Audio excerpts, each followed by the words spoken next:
Nagbabalik po ang Season 92 ng NCAA mula dito sa Phil Oil Flying V Center sa lungsod ng San Juan. Anton Rojas, kasama si Coach Hammer, Martin Antonio, and we also have Siege Tantenko at courtside. The LPU made some adjustments. Coach Jericho Diniera also made some adjustments. Gumana ba yung mga adjustments na yun, Martin? Na-maintain lang ng Arellano Chiefs ang kanilang intensity going towards the end of the quarter. But the LPU Pirates really need to step up their defense dahil ginagas on the early attack na itong Arellano Chiefs ang kanilang depensa. Agawad para sa loose ball. Suzu, that's traveling on him. Oh, again, Mike Suzu. Doon makakakuha ng punto sa ilalim. And he has been struggling through the losing streak netong LPU Pirates. Sunod-sunod yan. He has been playing subpar. Oo, sapagkat sa kabuuan ng first round, Martin, he averaged a double-double. He had a double-double in the first 9 games for LPU. But it's been a different story dito sa second round. And it's a totally different story. And nabasa na rin ng teams na he would just crash the boards and get those garbage baskets. Ngayon, 2-3 tao na yung nilalagay sa kanya.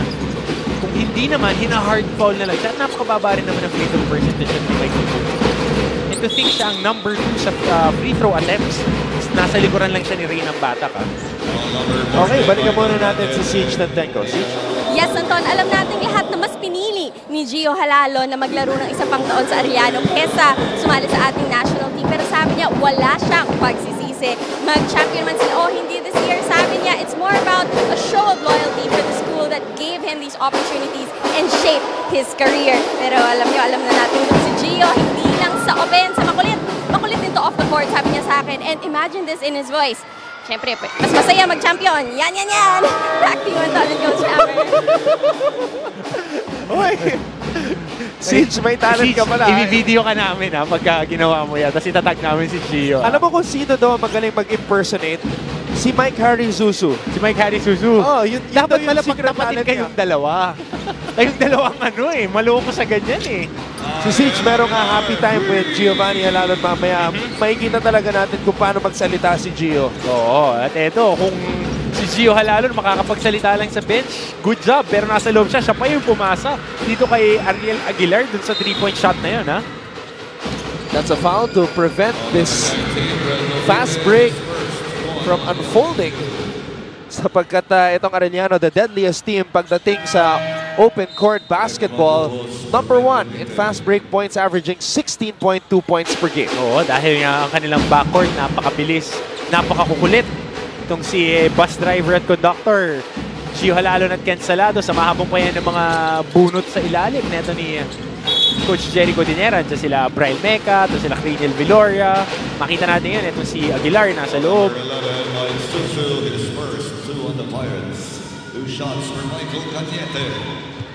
Michael Cañete will take 2. Itong si Michael Cañete, Dabawenyo ito. From St. John Paul College of Davao. At sinabi niya sa akin, makakatatlong taon pa siya sa NCAA. Oo, marami pang pahihirapan itong batang to. Nakakatuwa din talaga with the growth of college recruitment ngayon. Yung mga bata na nasa Misamis Oriental, nasa Davao, Davao del Norte, Davao del Sur, Davao City in particular, mga nasa Norte. Makikita mo nandito na rin sila sa Maynila na bibigyan ng pagkakataon at talagang tumataas yung talent level. Alban, umikot. Binigay dito, baseline drive. Nothing there. Here comes the bus driver. Binigay dito kay Cañete. Rebound Suzu, natabik ang bola. It's LPU basketball. Ian Alban against Deoncy Holtz. Ian Alban flipping it up and in. Oo, medyo pa-Jolins pa yung tira na yun eh. Dinaan sa ilalim, flip shot over the outstretched arms of John C. Holtz. Salado. Ken Salado. Ano naman yun, diin kung diin. Parang laro lang sa open court sa Cagayan yun. Ken Salado talagang diin lang maglaro eh. Napakasarap panoorin. Kaduyak. Alalon almost with a steal. Alban with a fake. Alban with a spin. Traveling ang tinawag doon. Oh, great coverage there by Ariel Aguilar. Taking out that spin move, pulling the chair under Ian Alban. Kaya nga na-traveling naman.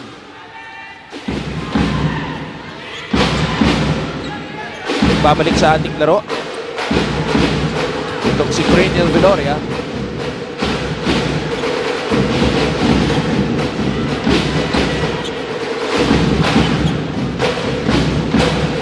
Holtz, binigay kay Halalon. Halalon wants a screen from Deoncy. Halalon, binigay kay Salado for 3. Tapos, Alban, binigay kay Baltazar.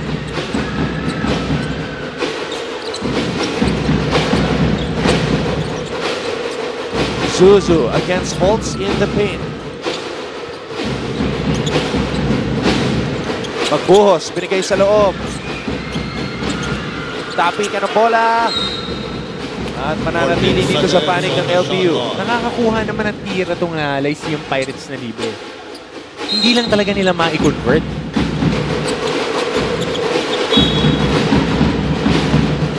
To shoot. LPU down 24 to 15 with 6 minutes and 24 seconds remaining dito sa second quarter.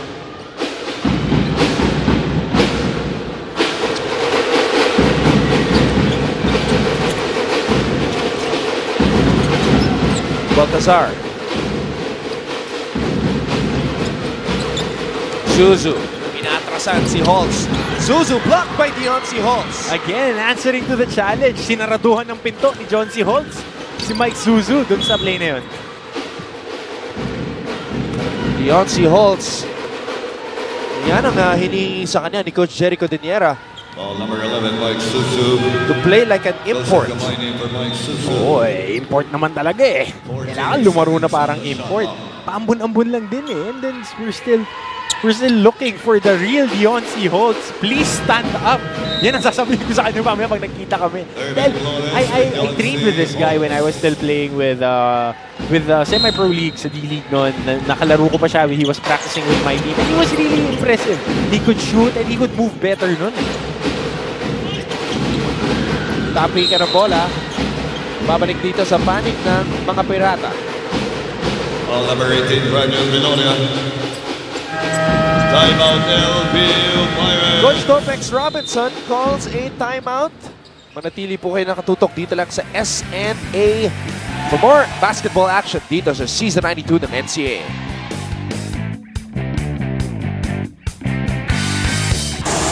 Maayong hapon sa inyong tanan, taga-CDO! Happy viewing, family ko! Hi! At sa buong Arellano community na sumusuporta sa Chiefs, salamat sa inyong tanan! Wow! Mainit talaga si Gio eh. Ayun po si Giovanni Halalon. Tubong Cagayan de Oro. Cagayan de Oro boys on the floor right now at the same time. Salado and Halalon.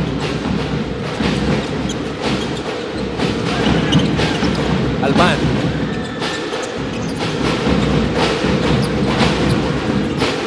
Serafica unable to back down on Giovanni Halalon. Viloria fouled by Baltazar. Tigas din eh, nitong si Gio eh. Oo. Talagang matigas din eh. Batak na yan sa laro eh. Now, Serafica, who is a power forward, was backing down on a point guard and lost control of the ball. Oh, pero again, it's not about your size eh. Di ba? Sabi nga ni Jalen Rose eh, he only tall, he can't ball, di ba? So, it's not about the size, it's always about that pack strength eh. Pagka binabackdownan ka, yun ang tanong sa mga maliliit na guardia. I had the privilege of playing with Anjo Karam before. Maliit siya eh, pero once you try to back him down, he is strong eh. Eman Monfort for one is also like that. Kaya makikita natin, if you're a small guard and you're strong enough, you could play. You would be able to bang with a big boy, so to speak. Alban, umatake. May tinawag na foul. Alban will head to the line for 2.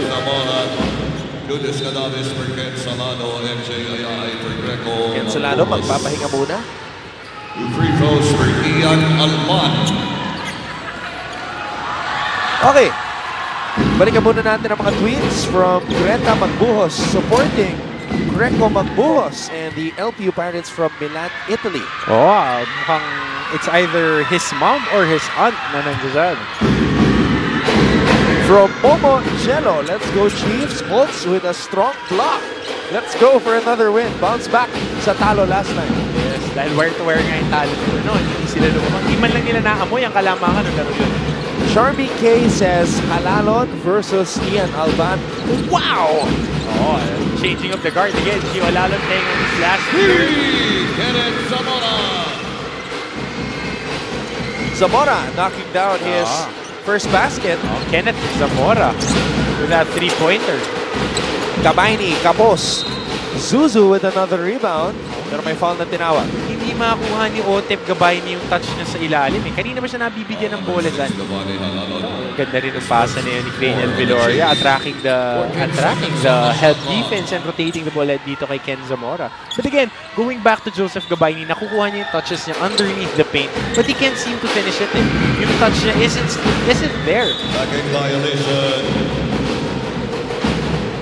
Still trying to get his groove back. At nasasanay din sinasanay pa din ni Joseph Gabayni ang kanyang sarili sa kanyang bagong katawan because he lost a lot of weight. Yes, yeah. Roughly around 20 to 30 pounds ang nawala dito kay Otep Gabayni. And he used to just bully people on the block. Ngayon, he needs to be more crafty, so to speak, when it comes to scoring underneath. Gabayni, one-on-one in the post contra Flores, and that's what he used to be able to do, but that time nakita natin he doesn't have the same strength as before. Hindi na nakukover ng girth niya dahil sa lapad niya dati, pag pihit niya ng drop step na gano'n, mahihirapan ka ng mahihirapan ka ng itaas yung kamay mo kahit mahaba ka. But again, ilang beses na siyang nasusupalpal dun sa galaw na yun, natataasan ng bola. Off that goes up, he tries to back his man down. Yung sa drop step na yun, nandun pa rin si Lervin Flores Instead of just banging and putting him on your hip, simpleng left hook na sana. So adjustments para kay Joseph Gabayni na nagbabalik from that motorcycle accident that he was involved in bago nagsimula ang NCAA season. Wilson Baltazar, unang free throw na ipasok niya. Former Defensive Player of the Year ng NCAA, Joseph Gabayni. Had a 20-board game nung unang taon niya sa NCAA. He had Barbara Walters, isa sa mga unang Lyceum Pirate na gumawa niya. Rubite, nagbabalik sa ating laro. 10-point lead for Arellano University.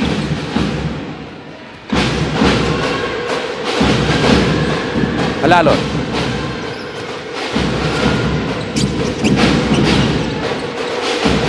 Giovanni decides to shoot. Kapos. Traveling ang tinawag dito kay Mecca. Again, tinawagan yung toe drag na yun kay Braille Mecca. So pagtalbog ng bola, nasalo niya, na-drag niya yung pivot foot niya, it would be an automatic traveling foul.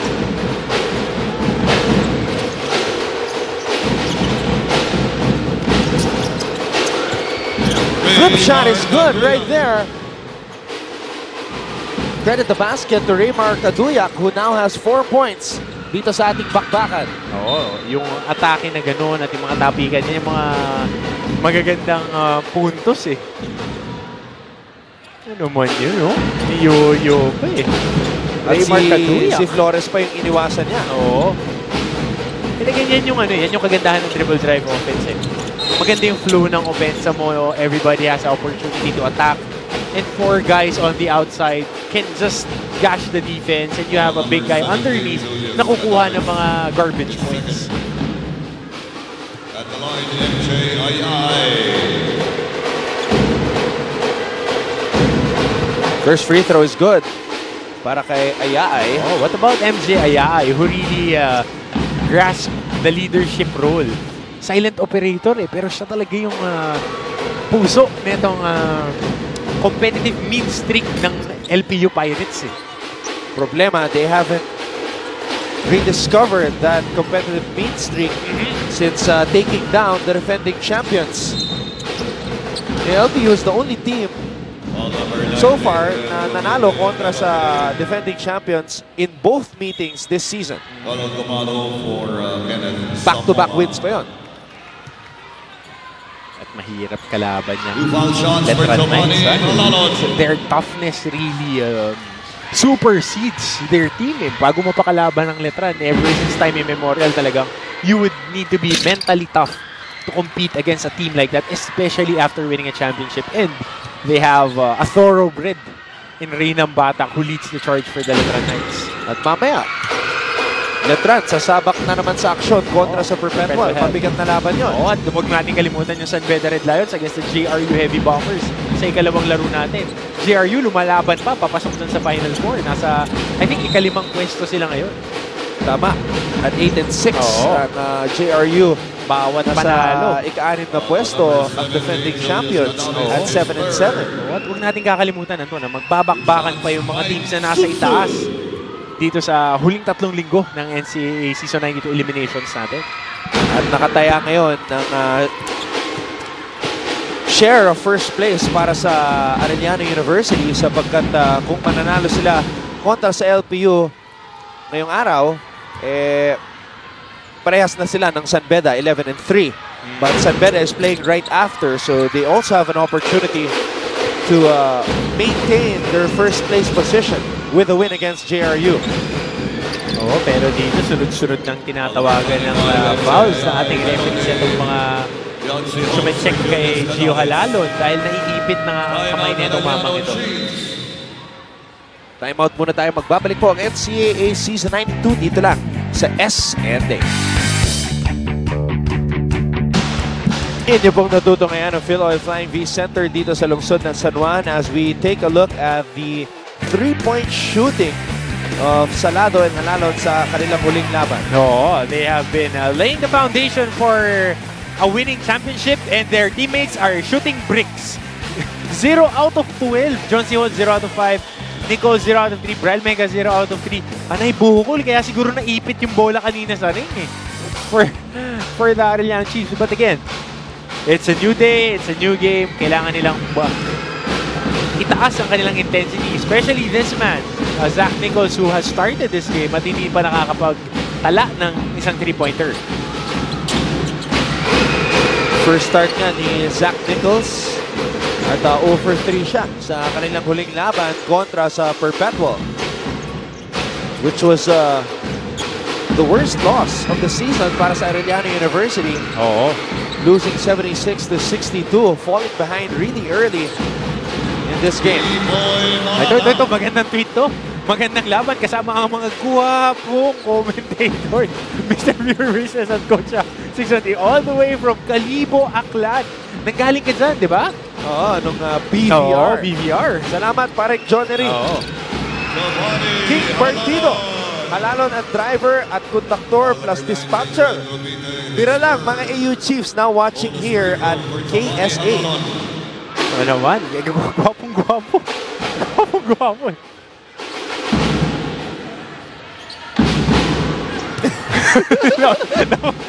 Nastan ako eh. Nastan.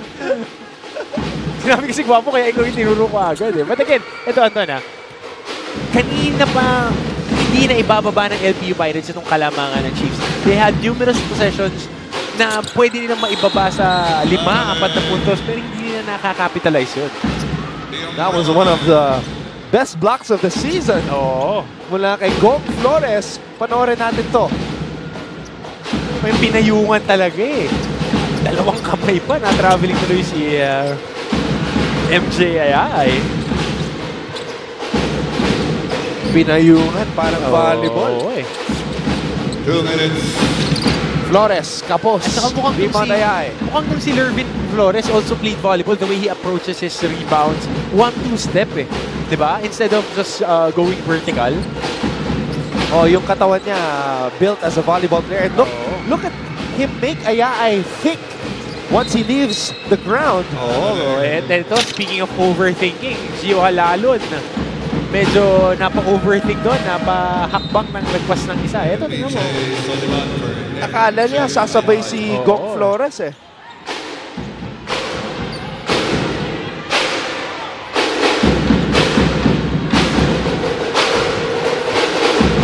(34-25) lamang ang AU kontra sa LPU.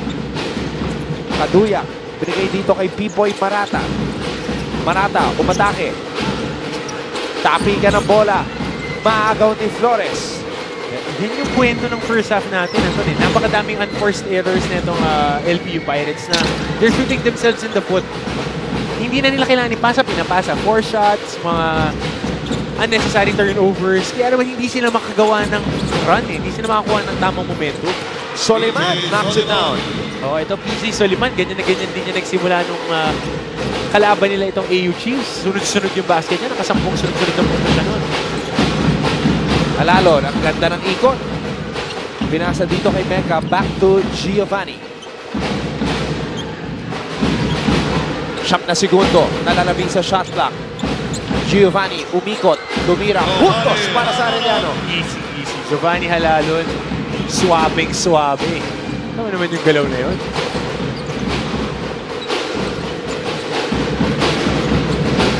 Zuzu. Naghahanap ng kakampi, binigay dito kay Pipoy Marata. Giovanni with a steal. Pero may offensive foul na tinawag dito kay Giovanni. Oh, and what about Coach Jenny Codinera? But ito, tingnan mo yung galaw na yan. Rocking the ball to sleep, Gio Alalon, patented. Fake on the other side, get a pivot, shoot that floater over outstretched arms of defenders. 2 points para dito kay bus driver. Pahinga muna si Giovanni pero nagbabalik sa ating laro. Si Kentoy Celado. Zach Nichols also returning. So it's Celado, Nichols, Enriquez who just came in for Flores, Mecca and Holtz para sa Arellano. They will try to take the last shot of the first half after these 2 free throws by Robite. Red Rubite. Malalim na bunot nito ni Coach Topex Robinson. Pinibigyan niya ng pagkakataon nitong mga bagong pirata to wet their beaks a little and get their bloods flowing sa laban natin. Oy, partner, nakatutok pala si Mr. John Domingo, ang tatay ni JJ at JS Domingo. Sabi niya, Mr. Pure Business and the Hammer. Yan, exciting tandem daw. Talagang it's something, it's a sight to behold. Yung mga parents ng athletes na nanonood, supporting their kids, lalo na itong Domingo. Yung Domingo family talagang parang may attendance eh pagka may laro ang college of St. And we really like the opportunities that are given dito sa magkapatid na ito. And it's a testament of how they were brought up as sons na itong kanilang mga magulang. At nanonood sila maski walang laro ang CSB ngayon. Importanteng araw para sa NCAA, LPU Arellano, ating unang laban, San Beda JRU pagkatapos ito, perpetual naman. And the defending champions, sila trying to close out our triple header ngayong Martes. Medyo yayanig na naman ang ating team standings pagkatapos ng araw na ito. At magdidikit-dikit yung mga numero na yan. Sarado, second opportunity to hoist the long one bago magtapos ang quarter. Pero balikan muna natin ang mga highlights bago tayo tumungo sa ating halftime break. Ian Alban, Romanchada, scoop shot, pasok. Cranial Veloria, dinabas dito ang bola. 3-pointer is good. And we take a look at this shot by Pipoy Marata. And what about the bus driver, Giovanni Halalon with the fake, the spin, and the shot. Halalon, meron ng 10 puntos para pangunahan ang lahat ng scores sa dulo ng ating first half. Hindi pong napapanood ang Season 92 ng NCAA dito lang sa SNA kung saan patuloy kaming sumasaludo sa pusong palawan ng atletang Pilipino.